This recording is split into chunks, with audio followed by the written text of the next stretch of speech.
જય શ્રી કૃષ્ણ. જય હો, મંગલમય હો. કાલનું કન્ટિન્યુ કરીશું. ભાગવતજીમાં ગજરાજ સ્તુતિ યાદ છે ને? હજારો હાથણીઓ, હજારો બાળકો, મદનિયાઓ તળાવમાં ડૂબતા ગજરાજને નહીં બચાવી શક્યા. જેમ જેમ હાથી ડૂબવા લાગ્યો, પરિવારે, બાળકોએ, પત્નીઓએ છોડી દીધો. પણ પૂર્વજન્મના સંસ્કાર જાગૃત થયા અને ગજરાજે પ્રભુ હરિનારાયણને હાંક મારી. ગજરાજે હાંક મારી એ સ્તુતિ એટલે હરિનારાયણનો અવતાર થયો. એમ ગજરાજે પોકાર કર્યો. સુનો સ્વરચિત ભજન. यहाँ कोई नहीं किसी का है पंछी रेणु बसेरा, मेरी बिगड़ी बनाने वाले, मेरी बिगड़ी बनाने वाले, हरि आओ, हरि आओ, ओ भक्तों के रखवाले, हरि आओ, हरि आओ. અંતર આત્માથી જો રોજ પોકારશું ત્યારે આપણો ને પ્રભુનો અવાજ એક થશે.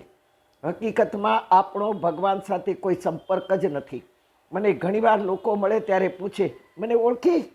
ભાઈ હોય તો કે મને ઓળખ્યો? અરે ભાઈ, 10-15 વર્ષ પછી મળીએ, નામ પણ ભૂલાઈ ગયું હોય, આપણા કોઈ કોન્ટેક્ટ નથી, આપણે કોઈ દિવસ સંપર્ક નથી કર્યો, વર્ષો સુધી ન હોય, તો હું ક્યાંથી તમને ઓળખું ભાઈ ને બેન? હર હાલ, હર પલ, હર સ્થિતિ પરિસ્થિતિમાં ભગવાન યાદ આવવા જોઈએ. દ્રૌપદીના ચીરહરણ વખતે 998 વાર દ્રૌપદીએ હાંક મારી. 5 પાંડવોને અને દ્રુપદને, કૃપાચાર્યને, દ્રોણાચાર્યને, મોટા મોટા રાજા રાજવીઓને હાંક મારતા મારતા 998 વાર હાંક મારી. અને યાદ ના આવ્યા શ્રી કૃષ્ણ. અને જ્યારે આ યાદ આવ્યા ત્યારે 999મી હાંકે યાદ આવ્યા, પોકાર્યા, હે કૃષ્ણ, હે કૃષ્ણ. અને કૃષ્ણ 999 ચીર લઈને હાજર થયા. જુઓ ચિત્ર. દ્રૌપદી હિબકા ભરતા ભરતા બોલવા લાગી. જેની માટે જો બહુ જ પ્રેમ હોય અને એ વ્યક્તિ જ્યારે આપણે કામ ન લાગે ત્યારે આપણા અંદરથી હિબકા પણ નીકળે અને હાહાકાર પણ નીકળે.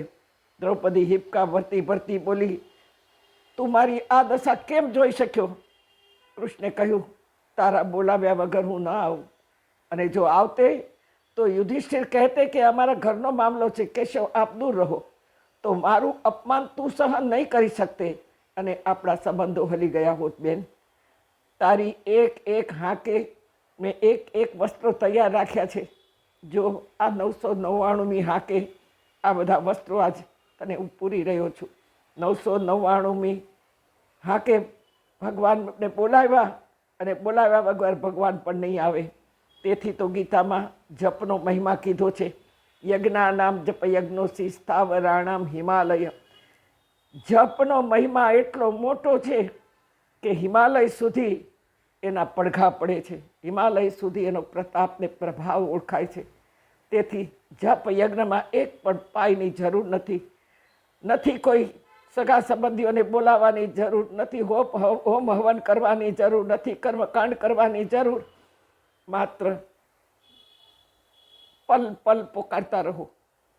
યજ્ઞોસી જપ યજ્ઞોસી. પરમાત્માને મળવાની રાહ છે, રસ્તો છે, એ છે જપ, જપ યજ્ઞ. પણ આપણે હંમેશા ભૂલ કરીએ છીએ. કોઈ તકલીફ આવી કે કોઈ કન્ફ્યુઝન થયું તો સગાઓને જ પૂછીએ, સગા સંબંધીઓ, મિત્રો, કુટુંબીઓ પાસે જઈને જ આપણો બળાપો કાઢીએ, નાસીપાસ થઈએ અને કોઈ આપણને સાચી સલાહ દેનાર છે નહીં. ભાઈ, જ્યાં સુધી થર્મોમીટરમાં તાવ ન ઉતરે ત્યાં સુધી થર્મોમીટરને તાવ માપવા માટે કામે લગાડાય નહીં. દુનિયામાં બધા થર્મોમીટરો છે, માનવો બધા તાવથી ભરેલા છે. કોની પાસે બળાપો કાઢશું આપણે?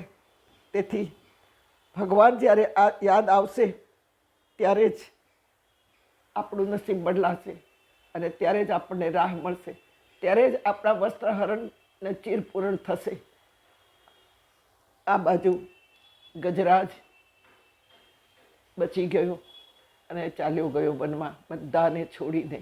આપણે એટલું સમજીએ છીએ છતાંય પરિવારને આપણે ખુશ રાખવા માટે બધું જ કરીએ છીએ, પણ કદી ભગવાનને ખુશ નથી રાખ્યા.